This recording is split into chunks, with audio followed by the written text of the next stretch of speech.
ஆண்டவரும் அருமை இரட்சகராக இயேசு கிறிஸ்துவின் நாமத்தினால் உங்கள் யாவருக்கும் எங்களுடைய அன்பின் வாழ்த்துக்களையும் ஸ்தோத்திரங்களையும் தெரிவித்துக் கொள்கிறோம். தேவனுடைய பெரிதான கிருபையால் சுவிசேஷம் என்ற இந்த நிகழ்ச்சியில் மீண்டுமாய் உங்களோடு கூட நாங்கள் பகிர்ந்து கொள்வதில் மிகுந்த மகிழ்ச்சி அடைகிறோம். கடந்த நாட்களெல்லாம் தேவன் காத்து இந்த புதிய நாளை தந்து ஆண்டவர் இவ்வளவு தூரம் நம்மை வழிநடத்தி கொண்டு வந்திருக்கிறார். இந்த நாளும் காலையிலிருந்து மாலை வரை ஆசீர்வதித்தார். இந்த மாலையில வசனங்களை வாசிப்பதற்கு ஆண்டவர் நமக்கு இரக்கம் பாராட்டி இருக்கிறார். இரவும் பகலும் இதுல தியானமா இருக்கிற மனிதன் பாக்கியவான். அதே நேரத்தில் நீங்க பாத்தீங்க அப்படின்னா, நான் உங்களுக்கு போதித்ததை யாவையும் அவர்கள் கை கொள்ளும்படி சொல்லுங்கள் என்பதை தான் இயேசு கிறிஸ்து பரம் ஏறி போகும்போது சொல்லிட்டு போன காரியம்.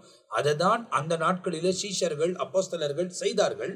அதை தொடர்ச்சியாய் இந்த நூற்றாண்டிலே நம்மை கொண்டு ஆவியானவர் செய்து வருகிறார். எனவே வசனத்தை இரவும் பகலும் நீங்கள் தியானிக்கிறதுனால நீங்கள் நிச்சயமா பாக்கியவாதிகளாய் மாறுவீர்கள்.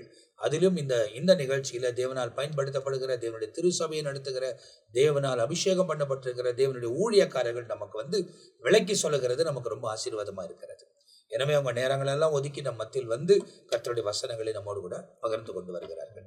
எனவே இந்த நேரத்துல நாம் இப்ப பாத்தீங்கன்னா மத்தேயு எழுதின சுவிசேஷம், மார்க்கு எழுதின சுவிசேஷம் எல்லாம் முடித்து லூக்கா எழுதின சுவிசேஷம் 9ஆம் அதிகாரம் 48ஆம் வசனம் வரை போன பகுதியில் முடிக்கப்பட்டிருக்கிறது. அதுக்கு முன்ன பார்க்காதவர்கள் எல்லாம் நீங்கள் அவைகள் எல்லாம் ஒவ்வொன்றும் பார்க்க முடியும் என்பதை நீங்கள் அறிந்து கொள்ளுங்கள். கிரேஸ் டெலிவிஷன் யூடியூப் சேனலை சப்ஸ்கிரைப் பண்ணிக்கொள்ளுங்க. அப்போ யூடியூப் உடைய ஆல்கரிதமுக்கு அந்த நிகழ்ச்சியை கொண்டு வந்து உங்களுக்கு சேர்க்கும். நிறைய நிகழ்ச்சிகள் வழங்கப்படுகிறது. தொடர்ந்து வசனத்தில் நிலைத்திருங்கள். வசனமானவர் வெளிப்பட போகிறார். அவரோடு கூட நாம் இணைக்கப்பட வேண்டுமானால் இந்த வசனம் தான் நம்மை கொண்டு போய் சேர்க்கும் என்பதில் ஒரு சந்தேகமும் இல்லை. இப்ப நீங்க பாத்தீங்கன்னா 49ஆம் வசனம் 50ஆம் வசனத்துல ஒரு குறிப்பிட்ட காரியத்தை குறித்து இயேசு பேசுகிறதை லூக்கா பதிவு பண்ணுகிறார். அதை குறித்து நம்ம ரெவரண்ட் ஜெயக்குமாரை அவர்கள் பகிர்ந்து கொள்ள போகிறார்கள். கர்த்தருடைய நாமம் மகிமைப்படுவதாக. லூக்காவின் புத்தகம் 9ஆம் அதிகாரத்தில் 49 50ஆம் வசனத்திலே 2 வசனத்திலே ஒரு பெரிதான சத்தியத்தை ஆண்டவர் உள்ளே அடக்கி நீங்கள் தடுக்க வேண்டாம் என்றதான ஒரு வார்த்தையை சொல்வதை இங்கே பார்க்க முடிகிறது. 49:50 ரெவரண்ட் ஜான் பிட்டையா வாசிப்பாங்க. அப்பொழுது யோவான் அவரை நோக்கி ஐயரே ஒருவன் உம்முடைய நாமத்தினாலே பிசாசுகளை துரத்துகிறதை நாங்கள் கண்டு அவன் எங்களோடு கூட உம்மை பின்பற்றாதவன் ஆனபடியால் அவனை தடுத்தோம் என்றார்கள். அதற்கு இயேசு தடுக்க வேண்டாம், நமக்கு விரோதியாய் இராதவன் நமது பட்சத்தில் இருக்கிறான் என்றார். அன்பார்ந்தவர்களே, ஆண்டவராகிய இயேசு கிறிஸ்து இந்த பூமியில் வாழ்ந்த பொழுது பிதாவின் சித்தத்தினாலே நிறைவேற்றும்படியாக பிதாவினால் அனுப்பப்பட்டு வந்தவர் தான் ஆண்டவராகிய இயேசு. இந்த பூமியிலே அவர் வந்த நோக்கம் பாவிகளை ரட்சிக்கும்படியாக கிறிஸ்து இயேசு பூமிக்கு வந்தார். மனுஷனுடைய பாவ நிவர்த்தியிலிருந்து விடுதலையாக்கி அவர்களுக்கு நித்திய வாழ்க்கை கொடுக்கும்படியாக இந்த பூமிக்கு தன் ஜீவனை தந்து ரத்தம் சிந்தி மரித்து அடக்கம் செய்யப்பட்டு 3 நாள் உயிர் தெழுந்து 40 நாள் அளவும் தான் உயிரோடு இருக்கிறது வெளிப்படுத்தி 40 நாள் பரமேறினார். பரமேறிப்பதற்கு முன்பாக அவர் சொன்னது, நான் போய் உங்களுக்காக ஒரு ஸ்தலத்தை ஆயத்த பண்ணின பின்பு நான் இருக்கிற இடத்திலே நீங்களே இருக்கும்படி நான் மறுபடியும் உங்களை என்னிடத்திலே சேர்த்துக் கொள்வேன் என்று சொன்னார். இதை மாத்திரமல்ல, மத்தேயின் புத்தகம் 28ஆம் அதிகாரத்தில் இயேசு பரமேறுவதற்கு முன்பாக தன் சீஷர்களை அழைத்து ஒரு காரியத்தை சத்தியத்தை சொன்னார். நீங்கள் உலகமெங்கும் போய் அநேகர் சீஷராக்கி பிதா, குமாரன், பரிசுத்த ஆவி நாமத்தினால் அவர்களுக்கு ஞானஸ்தானத்தை கொடுத்து நான் உங்களுக்கு கட்டளையிட்டவைகளை அவர்களும் கை கொள்ளும்படி அவர்களுக்கு உபதேசம் பண்ணுங்க. இது அவர் உயிரோடு இருக்கும் பொழுது அதை சொன்னார். பரமேறுவதற்கு முன்பாக அதை சொல்லியிருக்கிறார். பரமேறின பின்பும் 12 அப்போஸ்தலர்களுக்கும் பரிசுத்தவான்களுக்கும் உலகத்தில் அழிந்து கொண்டிருக்கிற ஆத்துமாவுக்காக சத்தியத்தை சொல்லுங்கள் என்று சொல்லி இருக்கிறார். அறுவடையோ மிகுதி, வேலையாட்களோ குறைவு. அறுவடைக்காக வேலையாட்களை அனுப்பும்படி வேண்டிக் கொள்ளுங்கள். இது தேவன் கொடுத்த விண்ணப்பம். யாரை நான் அனுப்புவேன், யார் என் காரியமாய் புறப்பட்டு போவான் என்ற அவருடைய ஏக்கம் இருக்கிறது. இந்த உலகத்திலே வலதுகைக்கும் இடதுகைக்கும் வித்தியாசம் இல்லாம அழிந்து கொண்டிருக்கிற ஆத்துமாக்கள் எத்தனை. வேதத்தை பார்க்கும் பொழுது இயேசு ஒரு கிராமத்துக்கு போகும் பொழுது இருளில் இருக்கிற மக்கள் வெளிச்சத்தை கண்டார்கள் என்று சொல்லப்பட்டிருக்கிறது. அப்படி என்னால் இந்த கிருபையின் காலத்திலே வாழ்கிற நாம் இருளில் இருக்கிற மக்களை வெளிச்சத்தில் கொண்டு வரணும். இயேசு வாழ்ந்த நாட்களிலே ஒரு நடந்த சம்பவம். இயேசு சீஷர்களை 12 அப்போஸ்தலரை அழைத்து சீஷர்களுக்கு அவர்களுக்கு அதிகாரம் கொடுத்தார். போயிட்டு ஊழியத்தை சிலர் சொல்லி இருக்கிறார். ஆனால் இயேசு இருந்த பொழுது இயேசுக்கு அன்பான சீஷனாகிய யோவான் இயேசுவிடத்தில் ஒரு காரியத்தை சொல்றார். அதுதான், அப்பொழுது யோவான் அவரை நோக்கி ஐயரே, அவரை நோக்கி ஐயரே, உம்முடைய நாமத்தினால், நல்ல கவனிங்க, யாருடைய நாமத்தினால்? உம்முடைய நாமத்தினால், ஆண்டவராகிய இயேசு கிறிஸ்துவின் நாமத்தினால், உம்முடைய நாமத்தினாலே பிசாசுகளை துரத்துகிறதை நாங்கள் கண்டோம். அப்போ ஒரு மனுஷன் இயேசுவின் நாமத்தை உச்சரித்து இயேசுவின் நாமத்தினாலே பிசாசுகளை துரத்துகிறான் என்று சொன்னா நிச்சயம் அவன் இயேசுவை ஏற்றுக்கொண்டவனா தான் இருக்கணும். இயேசுவை ரட்சகராக ஏற்றுக்கொண்டவனா இருக்கணும். அவரை பின்பற்றுகிறவன் தான் இருக்கணும். இல்லைன்னா அவர் நாமத்தை உச்சரித்து இந்த ஊழியத்தை செய்திருக்க முடியாது. புறஜாதியான் செய்திருக்க முடியாது.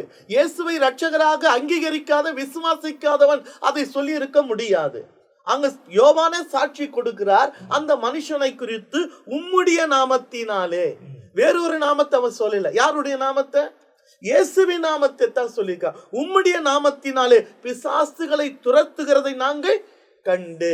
அப்போ அந்த ஒரு மனுஷன் யாருடைய நாமத்தை உயர்த்தினான் சொன்னா, ஆண்டவராகிய தேவனுடைய நாமத்தை தான் உயர்த்தி பிசாசை துரத்தினான். ஆனா பிரச்சனை என்ன, அவரே மாட்டிக்கினார். சொல்லி என்ன சொல்றார் பாருங்க, கண்டு அவன் எங்களோடு கூட உம்மை பின்பற்றாதவனபடியால்.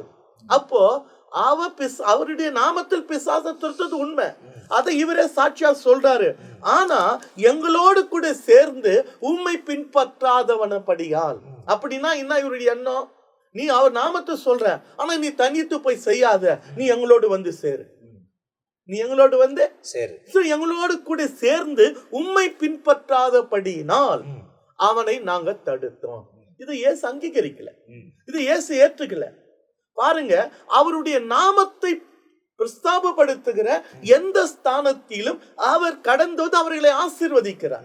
அப்ப இந்த மனுஷன் பிசாசு நாமத்தை சொல்லி பேய ஓட்டல, பிசாசை துரத்துல. யாருடைய நாமத்தை? இயேசுவின் தேவனுடைய நாமத்தை. அது யோவானே சாட்சி சொல்றார். உம்முடைய நாமத்தை சொல்லி பிசாசுகளை ஓட்டு நாங்கள் கண்டோம். ஆனால் அவன் எங்களோடு கூட உம்மை பின்பற்றாதபடியால் அவனை நாங்க தடுத்தோம். உடனே இயேசு அவருக்கு அந்த யோவானுக்கு சொன்ன ஒரு பதில் தான். அதற்கு இயேசு, எதற்கு?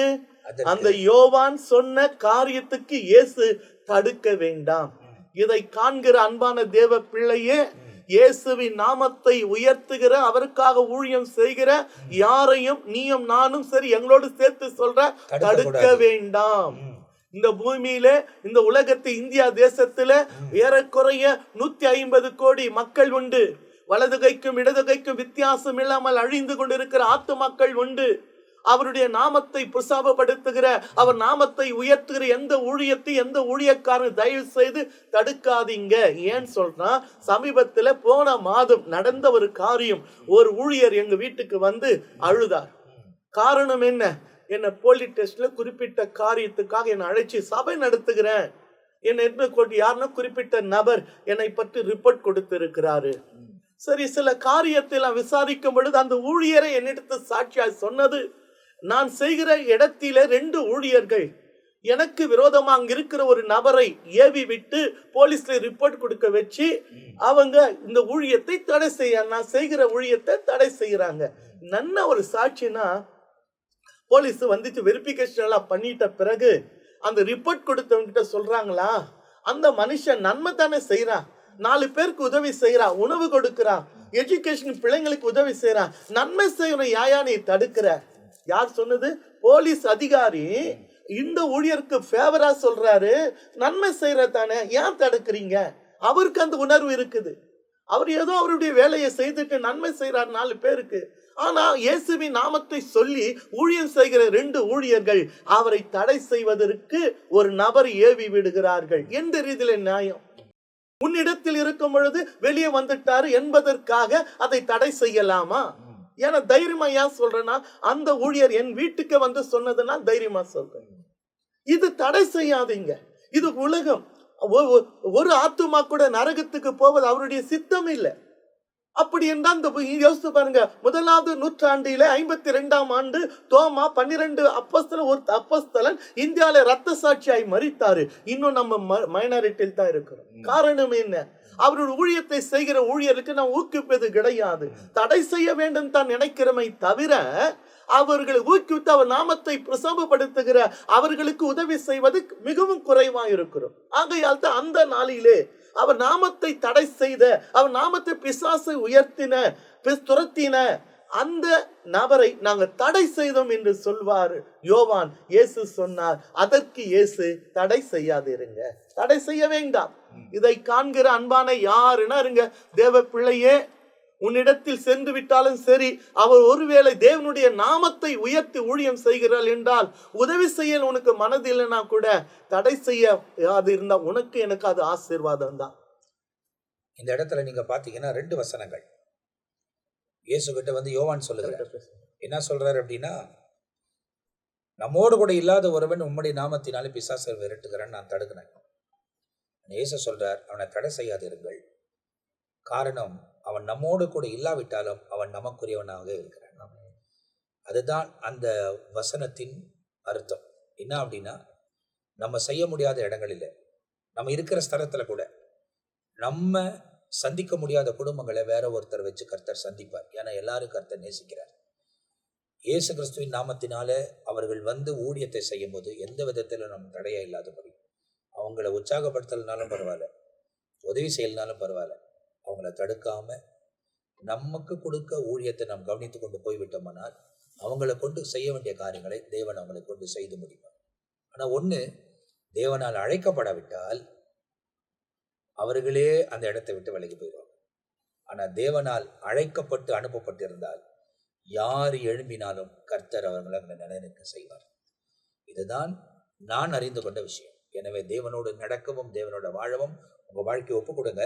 தொடர்ச்சியா நீங்க பாத்தீங்கன்னா, அவர் சமாரியாவுக்கு கடந்து போகிறத, அந்த இடத்துல நடந்த சம்பவங்களை குறித்து 51ஆம் வசனத்திலிருந்து 56ஆம் வசனம் வரை எழுதப்பட்டிருக்கிறது. இதை குறித்து நம்ம மத்தியில ரெவரண்ட் ஜான் பீட்டர் ஐயா அவங்க பகிர்ந்து கொள்ளப்படுறாங்க. 51ஆம் வசனம், பின்பு அவர் எடுத்து கொள்ளப்படும் நாட்கள் சமீபித்த போது அவர் எருசலேமுக்கு போக தமது முகத்தை திருப்பி. பின்பு அப்படின்னா அந்த தொடர்ச்சி வந்து கொண்டே இருக்கிறது. இதற்கு முன்பு உள்ள விஷயங்களை பார்த்தோம், முன்பு சொன்ன விஷயத்தை கேட்டோம், இதுக்கு முன்பே வார்த்தையில். இப்போ பின்பு அவர் எடுத்து கொள்ளப்படும் நாட்கள் சமீபித்த போது அப்படின்னும் போது, இதற்கிடையில் அவர் ஊழியம் செய்யணும், உபதேசம் பண்ணணும், அற்புதம் நடப்பிக்கணும், ஜனங்களுக்கு போதனை பண்ணணும், சிலுவையில் மரிக்கணும், அடக்கம் பண்ணப்படணும், உயிரோட எழும்பணும், அப்புறம் தான் மேலே போக முடியும். எடுத்துக்கொள்ளப்பட நாட்கள் சமீபித்த போதுனா, இப்போ இந்த சம்பவத்துக்கு பிறகு நாம் பார்க்கும்போது அதிகாரங்கள் கூடினாலும் ஆண்டவர் இப்போ சிலுவைக்கு ஒப்பு கொடுக்க வேண்டிய நேரம் வந்துவிட்டது, சமீபம். எடுத்துக்கொள்ளப்பட நாட்கள் லூக்கா 24:51 படித்து பார்த்தால், 24:51 இந்த சமீபமாகி அவர் பரலோகத்துக்கு எடுத்துக்கொள்ளப்பட்டார். பரலோகத்திலிருந்து வந்தார், பரலோகத்துக்கு எடுத்துக்கொள்ளப்பட்டார் என்பதாக பார்க்கிறோம். அப்போஸ்தலர் 1:2 அதிகாரம் 2ஆம் வசனத்தில் பார்க்கும்போது, 1ஆம் அதிகாரம் 2ஆம் வசனத்தில் ஆண்டவர் உயிர்த்தெழுந்த பிறகு எடுத்து கொள்ளப்படுகிற நாட்கள். அந்த நேரத்தில் என்ன நடக்குதுன்னா உபதேசம் பண்ணுகிறார் ஜனங்களுக்கு. அவர் உபதேசத்தை பண்ணுகிறார். 1ஆம் அதிகாரத்தின் 9 அப்போஸ்தலர் 1:9 பார்த்தால் எல்லாவற்றையும் முடித்து பொறுப்பெல்லாம் கொடுத்து எல்லாவற்றையும் முடித்த பிறகு அவர் பரலோகத்திற்கு மேலே உயர எடுத்து கொள்ளப்பட்டார் என்பதாக அந்த வாக்கியங்கள் கூறுகிறது. சொல்ல வருகிற விஷயம் என்ன? அவர் எடுத்து கொள்ளப்படும் நாட்கள் அப்படின்னா உலகத்தை விட்டு எந்த இடத்திலிருந்து வந்தாரோ அந்த இடத்துக்கு அவர் போவதற்குரிய ஆயத்தம். ஒரு வார்த்தை சொல்றாரு, எடுத்து கொள்ளப்படுகிற சம்பவம் நிறைவேறுகிற இடம் எருசலேம். எருசலேம் முக்கியப்படுத்தப்பட்ட இடம். அடுத்து என்ன செய்கிறார் அப்படின்னு பார்த்தால், தமக்கு முன்பாக 52ஆம் வசனம், தமக்கு முன்னாக தூதர்களை அனுப்பினார். தூதர்கள் என்று சொல்லும்போது தூதர்கள் அந்த ஏஞ்சல்ஸ் இல்லை, மனிதர்கள். ஏன்னா தூதர்களை எந்த தூதர் அனுப்புறவரை? தூதாட்கள். என் விஷயத்தை போயிட்டு இன்னார்கிட்ட போய் சொல்லுங்கன்னு. ஆனால் இது ஏஞ்சல் அப்படின்னு இருக்காதுன்னு நினைக்கிறேன். இல்லை, ஆமாம், ஏஞ்சல் இல்லை, மனிதர் விஷயத்தை சொல்ல முன்கூட்டியே அனுப்புறாரு. அப்போ போகும்போது அவர்கள் தூதர்கள் தமிழ்ல இருக்க பாஸ்டர், மெசஞ்சர் அப்படின்னு இங்கிலீஷ்ல. அதான் செய்தி கொடுப்பவர், தூதாட்கள், செய்தி கொடுக்கிறவங்க. அங்க இல்லைன்னு சொன்னா ஏஞ்சல்னு வரும். ஏஞ்சல்னா பரலோகத்துல இருந்து அனுப்புறாங்க. இவர் பூமியில இருக்கிறாரு. கூட இருக்கிறவர்களை தங்களுடைய காரியங்களை நிறைவேற்றுவதற்காக முன்கூட்டியே சிலரை அனுப்பி வைக்கிறார். அவங்க போனாங்க.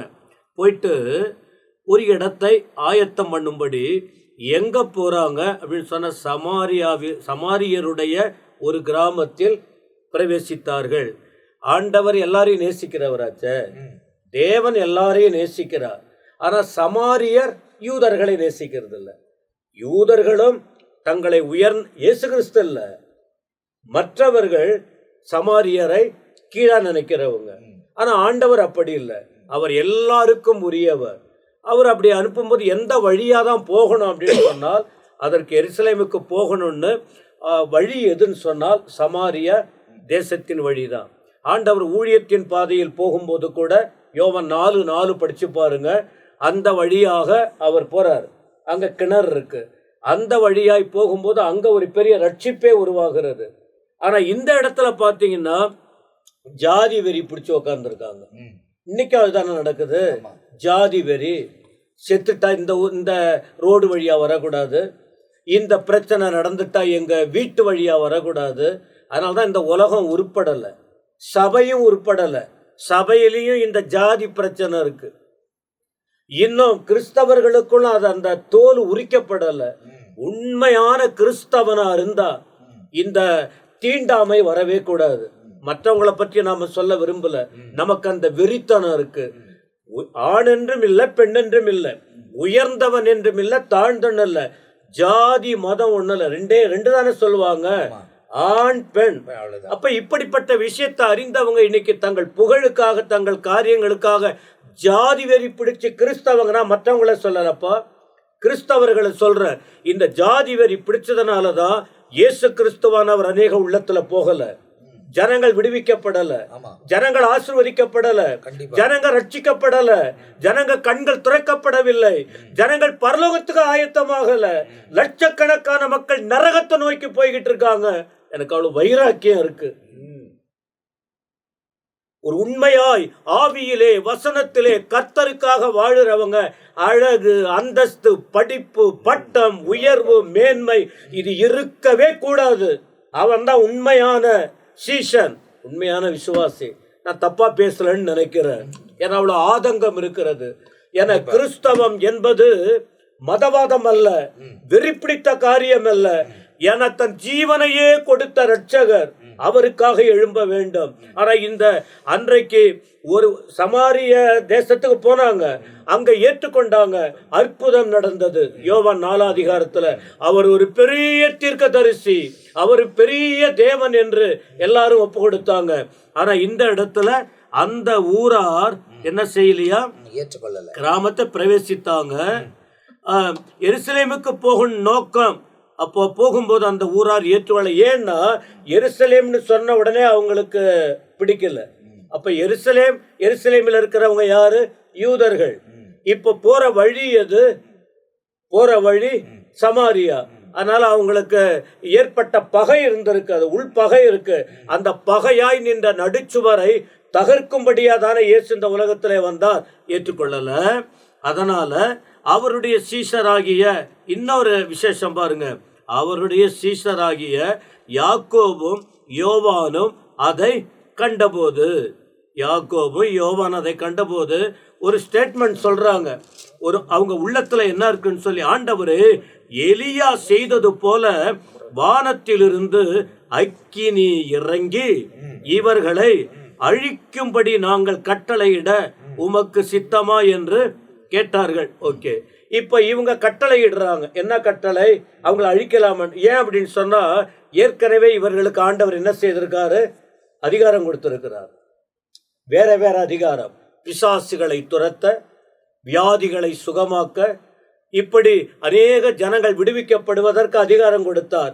அழிப்பதற்கு அதிகாரம் கொடுக்கல. ஆனா ஒரு பட்டணத்துக்கு நீங்க போனால், ஒரு பட்டணத்துக்கு போனா ஆசீர்வாதத்தை சொல்லுங்க. உங்களை ஏற்றுக்கொண்டால் நீங்க அந்த வீட்டை வாழ்த்துங்க. இல்லைன்னா காலில் படிந்த தூசிய உதறி போட்டு வந்துருங்க. இந்த பட்டணத்துக்கு அந்த பட்டணம் இப்படி இருக்கு, சோதோம் குமாரன் சொல்லும் போது.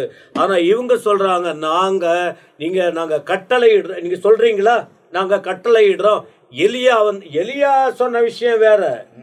எலியாவை தேவன் பயன்படுத்தின அவருடைய சேலஞ்சு வேற. எலியாவுக்கு இந்த ரெண்டு பேரும் ஒப்பிட முடியாது.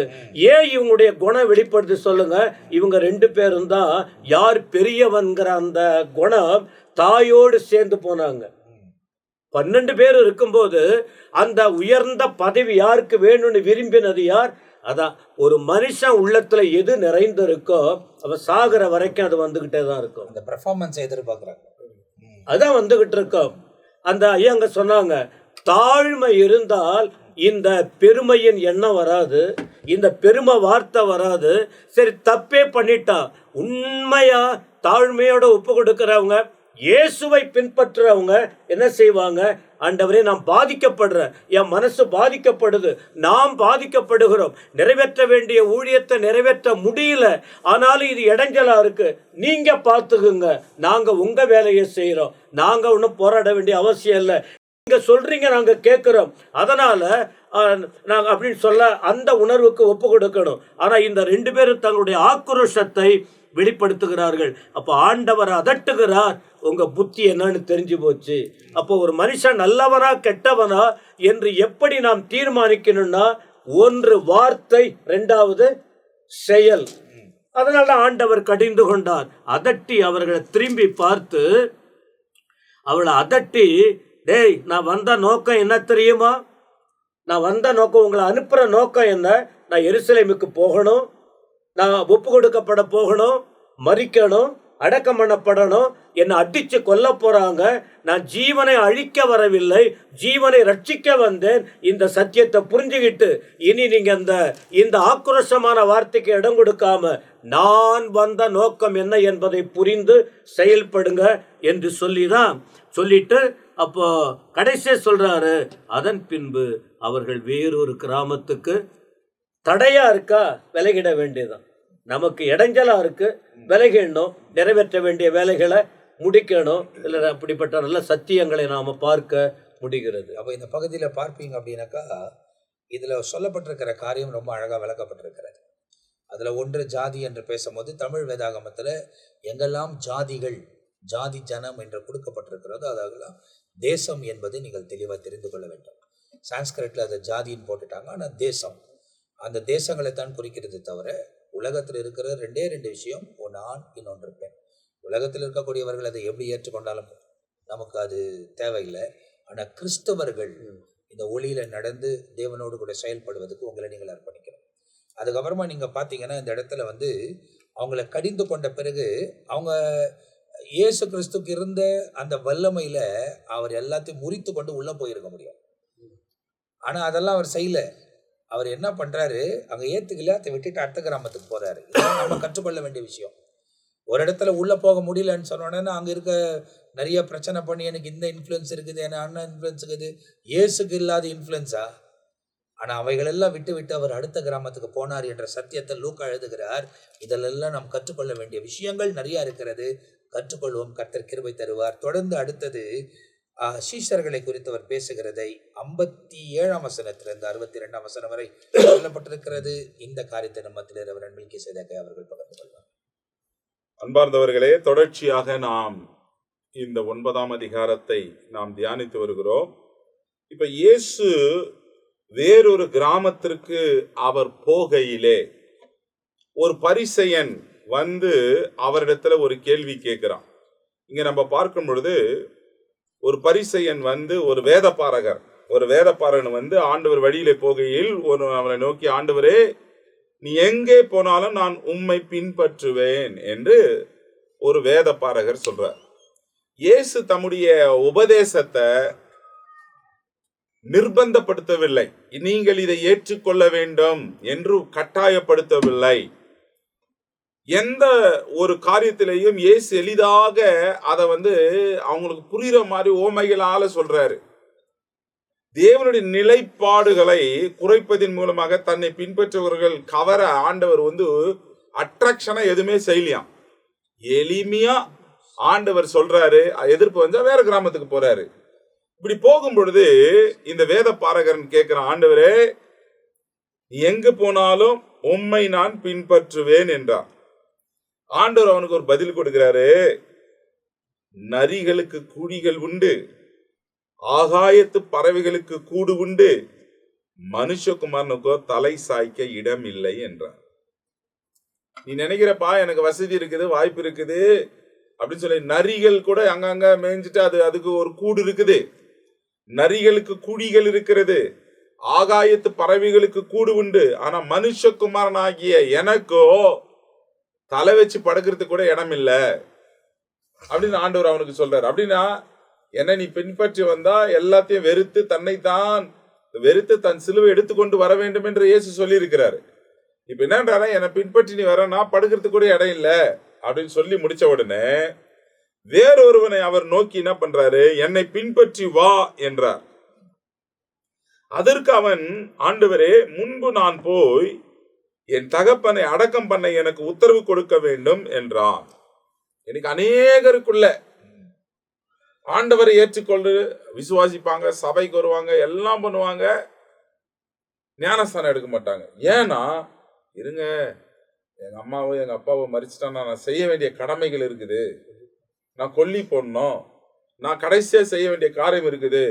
இவங்க அப்பா அம்மாவும் சாவ மாட்டாங்க, இவரும் ஞானஸ்தானம் எடுத்து சாவ மாட்டார், தான் வாழ்க்கையை ஒப்பு கொடுக்க மாட்டாங்க கடைசி பரியந்தம். இன்னைக்கு பாருங்க, ஆண்டவருடைய அழைப்பு எப்படின்னா கூப்பிடும்பொழுது வந்துடணும். அப்படி இல்லைன்னா மீன் நம்ம மீன் வலையில போட்டா மீன் நல்லா இருக்கும், ஆனா தூண்டில் போட்டு பிடிக்கிற மீன் குடலெல்லாம் பிச்சுன்னு வந்துடும். அது ஆசையா கவ்வும், ஏதோ கிடைக்குதுன்னு சின்ன மீனை போட்டு பெரிய மீனை பிடிக்குவாங்க. அதுக்கப்புறம் அதை எடுக்கும்போது குடலெல்லாம் பித்து கொண்டு வரும். வலையில இருக்கிற மீனாவே இருக்கும். இன்னைக்கு ஆண்டவர் அழைக்கிற அழைப்புக்கு நாம் கீழ்ப்படிந்திருப்போம் என்றால் கர்த்தர் நம்ம அப்படியே as it is பயன்படுத்துவார். தூண்டி போட்டு காயங்களோடு பாதிப்புகளோடு வருவாங்க.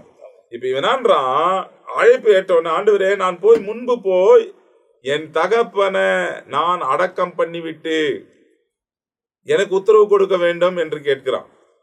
அதற்கு இயேசு, மரித்தோர் தங்கள் மரித்தோரை அடக்கம் பண்ணட்டும், நீ போய் தேவனுடைய ராஜ்யத்தை குறித்து பிரசங்கம் பண்ணு என்றார். இப்ப ஆண்டவர் அவருடைய அழைப்பு வரும் பொழுது இதை நாம் செய்ய வேண்டும். 1 தீமோத்தேயு 5ஆம் அதிகாரத்துல 6ஆம் வசனம் விதமா சொல்லுது, சுகபோகமாய் வாழ்ந்தவள் உயிரோடு செத்தவள். அப்ப சுகபோக வாழ்வை இன்றைக்கு எல்லாரும் எதிர்பார்க்கிறாங்க. ஊழியம் என்று சொன்னால் இன்னைக்கு சுகபோக வாழ்வு அப்படின்னு நம்ம நினைக்கிறோம். ஆங்கிலத்தில் அழகா சொல்லுவாங்க, ministry is not the bed of rose, it's full of thorns. அது முற்கள் நிறைந்தது. இன்னைக்கு ஊழியம் கூட பாருங்க, ஆரம்பத்துல நம்ம கஷ்டப்பட்டு உடைக்காக உணவுக்காக பல கஷ்டப்படுவோம். அந்த கஷ்டம் யாருக்கும் தெரியாது. ஆனா இப்போ இருக்கிற நிலைமை அவங்களுக்கு, என்னப்பா ராஜா வாழ்க்கை வாழறாங்க, காரு வச்சுன்னுக்குறாங்க அப்படின்னு வெளியே உட்காந்துக்கிறவங்க பேசுவாங்க.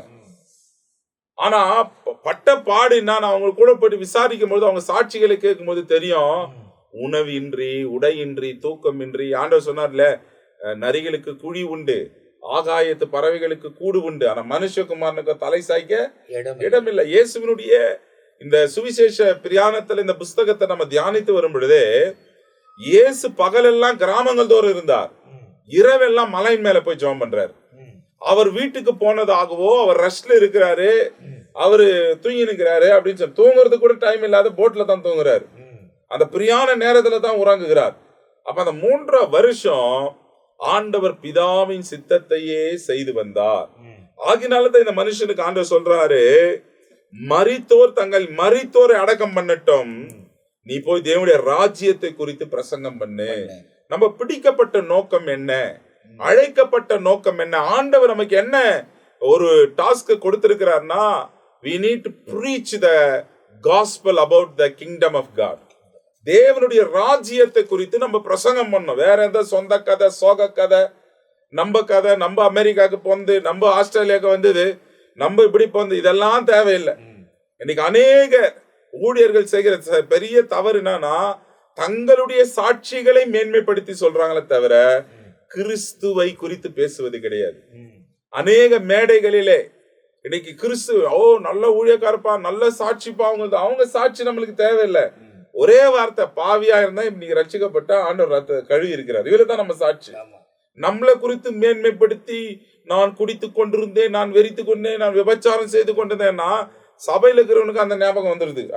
நம்ம விட்டு வந்துட்டுமே, நம்மளாம் அனுபவிக்காத வந்துட்டுமே, நம்மளும் போய் செஞ்சிருக்கலாமே, மன்னிப்பு கேட்டு இருக்கலாமே அப்படின்னு அதாவது உணர்ச்சிகளை தூண்டக்கூடிய காரியமா இருக்கிறது. ஆண்டவர் சொல்றாரு, மரித்தோட அடக்கம் பண்ணிட்டோம், நீ போய் ராஜ்யத்தை குறித்து பிரசங்கம் பண்ணு அப்படின்னு ஆண்டவர் சொன்னார். பின்பு வேறொருவன் ஆண்டவரை நோக்கி 3 காரியங்கள் நடக்குது. வழியில போகையில இந்த வேத பாரகன் வந்து, ஆண்டவரே நீ எங்க போனாலும் உண்மை பின்பற்றுவேன் என்று சொன்னாரு. பின்பற்ற வர விருப்பம் உள்ளவன். ஆண்டவர் சொல்றாரு, நரிகளுக்கு குழி உண்டு, ஆகாயத்தை, ஆனா எனக்கு ஒன்னும் இல்ல, வா அப்படின்னு சொன்னார்.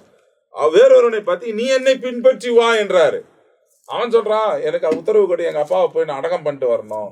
அவன் சொன்னா, அது மரித்தோரை ஆவியில மரித்தவரை அடக்கம் பண்ணிட்டோம், நீ போய் ராஜ்யத்தை குறித்து பிரசங்கம் பண்ணு, அழைப்புங்க. இப்போ வேறொருவன் அவரை நோக்கி, ஆண்டவரே உம்மை பின்பற்றுவேன், ஆனாலும் நான் முன்பு போய் வீட்டில் இருக்கிறவரிடத்தில் அனுபவித்து கொண்டு வரும்படி எனக்கு உத்தரவு கொடுக்க வேண்டாம். இப்ப இந்த 2 பேரும் என்னன்னு கேக்குறான், முன்பு நான் போய் எங்க அப்பா அடக்கம் பண்றேன், முன்பு போய் நான் என் வீட்டுல பர்மிஷன் வாங்கிட்டு வரேன். ஆண்டவர் சொல்றார், முதலாவது நீ தேவ ராஜ்யத்தையும் ஆண்டவருடைய நீதியையும் தேடு.